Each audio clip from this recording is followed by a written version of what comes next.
Hello guys, अगर आप BCom honours के स्टूडेंट्स हैं तो ये सिलेबस आपने पहले भी जरूर देखा होगा। और अगर आपने ये सिलेबस नहीं देखा है तो इसीलिए मैंने ये वीडियो बनाई है। इस वीडियो में सिर्फ हम सिलेबस को डिस्कस करने वाले हैं। आप जैसे स्क्रीन पर देख सकते हैं, ये दिल्ली यूनिवर्सिटी का सिलेबस है। बीकॉम ऑनर्स का जो बिजनेस मैथमेटिक्स सब्जेक्ट है उसका सिलेबस है। आप देखेंगे तो सबसे पहली यूनिट जो इसमें दे रखी है आपके सामने, उस यूनिट में लिखा है मैट्रिसेस एंड डिटर्मिनेंट्स। तो गाइज, आपने इससे पहले जो वीडियो है अगर वो नहीं देखी है, वो इंट्रोडक्शन वीडियो है इस पूरे सिलेबस की, जो सिलेबस में मैं कंप्लीट सारे वीडियो लेक्चर्स देने वाला हूं। और ये जो आपके सामने इस समय सिलेबस दिख रहा है, इसके each and every topic with examples, questions, वो प्रैक्टिस एक्सरसाइज, वो सब चीज होने वाली है।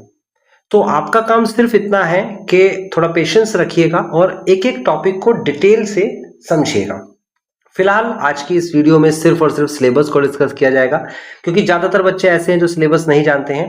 तो देखिए, मैट्रिक्स एंड डिटर्मिनेंट्स तो यहाँ पर लिखा है, जो कि रिलीज किया है दिल्ली यूनिवर्सिटी ने। तो ये तो सब जने जानते हैं कि हमारे में मैट्रिक्स आएगा, लेकिन मैट्रिक्स में क्या आएगा?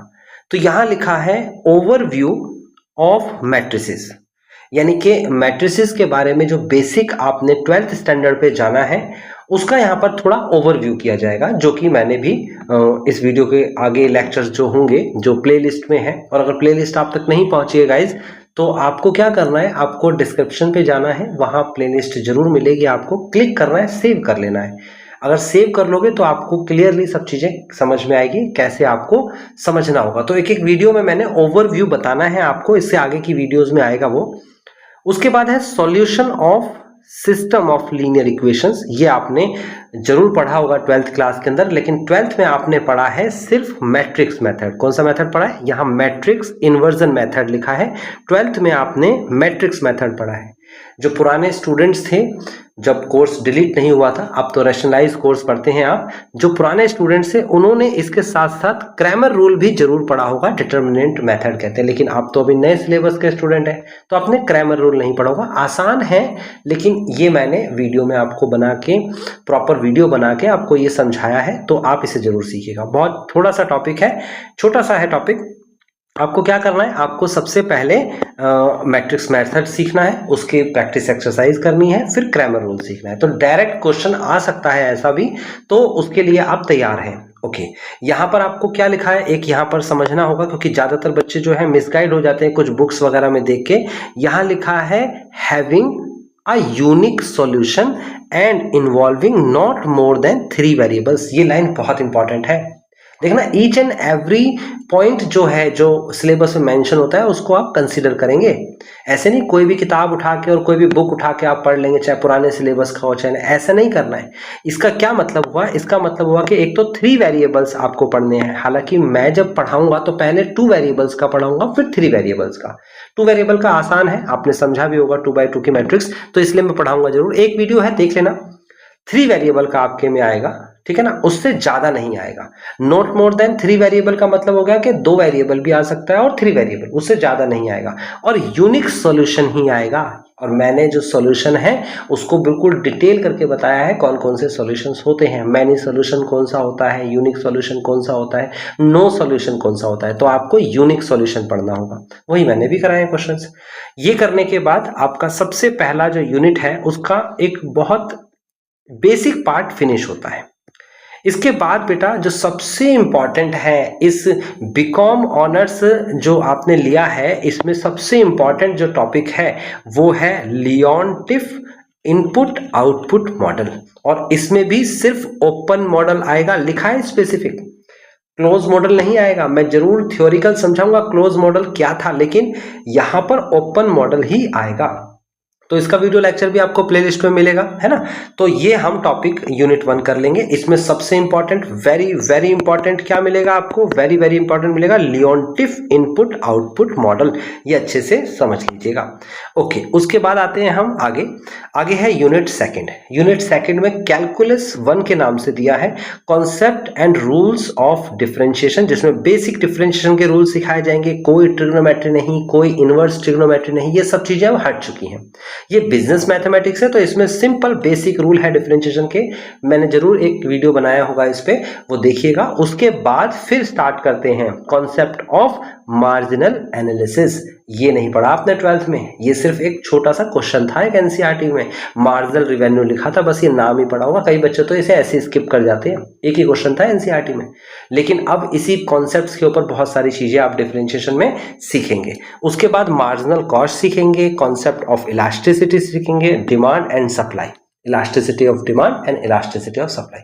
तो जो टॉपिक्स इसमें दिए हैं उसकी सेपरेटली वीडियोस बनाई जाएंगी, जो कि आपको प्लेलिस्ट पे मिलेगी। तो पूरा कंप्लीट कोर्स में आप सेकंड यूनिट करेंगे। सेकंड यूनिट में और भी कुछ है, यस है, इसमें है, आगे दिया है application of maxima and minima.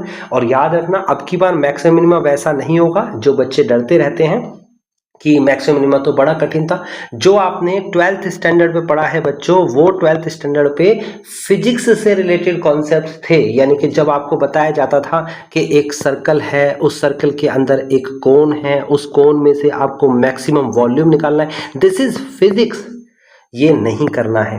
अब कौन सी मैक्सिमम मिनिमा की प्रॉब्लम आएगी, तो आएगी रिवेन्यू से रिलेटेड, कॉस्ट से रिलेटेड, प्रॉफिट से रिलेटेड, या इकोनॉमिक ऑर्डर क्वांटिटी। ये बहुत ही इंपॉर्टेंट टॉपिक हो गया, इकोनॉमिक ऑर्डर क्वांटिटी, क्वांटिटी, ठीक है ना। ये टॉपिक जरूर समझना है आपको, मैं इसे डिटेल करके बताऊंगा, ऑफ कोर्स इसके वीडियो लेक्चर्स जरूर बनने वाले हैं। और फिर ऑप्टिमल ट्रेड क्या है, ऑप्टिमल ट्रेड है ना, ऑप्टिमल सॉल्यूशन भी पूछेगा आपसे, तो ये आपको मैक्सिमम मिनिमा से रिगार्डिंग टॉपिक आएगा, जिसकी वीडियो मिलेगी आप उसे देख लीजिएगा। उसके बाद आता है कैलकुलस सेकंड। कई बच्चों के अंदर फोबिया होता है 12th क्लास के अंदर, कई बच्चों को बड़ा इंटरेस्टिंग लगता है इंटीग्रेशन, यहाँ इंटीग्रेशन नहीं होगा। सबसे पहले तो सेकंड कैलकुलस में आया है पार्शियल डिफरेंशिएशन, यानी कि अभी तक हम एक्स का डिफरेंशिएशन वाई के रिस्पेक्ट में करते थे ना बच्चों, अब हम एक्स का डिफरेंशिएशन पार्शियल डिफरेंशिएशन करेंगे। पार्शियल मतलब कि अलग अलग रिस्पेक्ट्स में, कैसे करेंगे, क्या करेंगे, ये क्वेश्चन ही बताएगा। तो partial derivatives up to second order, यहाँ पर सेकंड ऑर्डर से ज्यादा नहीं है, मैं उसे इंजीनियरिंग मैथमेटिक्स में पढ़ाता हूँ, जब डिग्री ऑर्डर सेकंड से भी ज्यादा मिलते हैं। तुम इंजीनियरिंग मैथमेटिक्स नहीं पढ़ रहे हो, बिजनेस मैथ्स पढ़ रहे हो, यहाँ लिखा है, मेंशन किया है, तो हम इससे ज्यादा नहीं पढ़ेंगे। होमोजेनिटी दे रखा है आपको फंक्शन के बारे में, यूलर्स थ्योरम इंपॉर्टेंट है, और प्रोडक्शन फंक्शन है, रिटर्न टू फैक्टर है, रिटर्न टू स्केल है, एमआरटीएस है।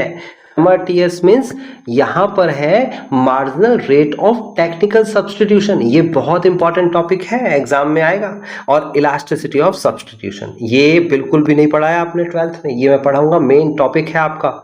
उसके बाद है एप्लीकेशन ऑफ मैक्सिमम मिनिमा, उसमें आपको बहुत सारे वेरिएबल्स दे रखे होंगे, आपको करना है। इंटीग्रेशन का फोबिया ज्यादातर बच्चों के दिमाग में रहता है, जैसे मैंने कहा था, अब यहाँ पर नहीं रहना, क्योंकि यहाँ पर इंटीग्रेशन से रिगार्डिंग कोई ट्रिग्नोमेट्री नहीं है, बेसिक इंटीग्रेशन है। लेकिन यहाँ पर आपको बताया गया है क्या, nature of commodities and partial elasticity of demand, application of marginal analysis, और कंज्यूमर सरप्लस और प्रोड्यूसर सरप्लस। एक क्वेश्चन डेफिनेटली आएगा इसका, और मैं जरूर कराऊंगा, उस वीडियो को प्रॉपर देखिएगा।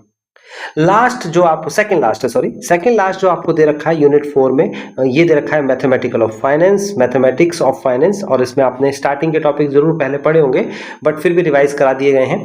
और इसमें आपको क्या बता रखा है, सिंपल इंटरेस्ट, कंपाउंड इंटरेस्ट जो कि नॉर्मल है, उसके अलावा बहुत सारी नई नई चीजें आएंगी। एन्युटी आएगा इसके अंदर, ड्यू, और आपके पास ऑर्डिनरी, और क्या नाम है, ड्यू और डेफर्ड पीरियड भी आएगा।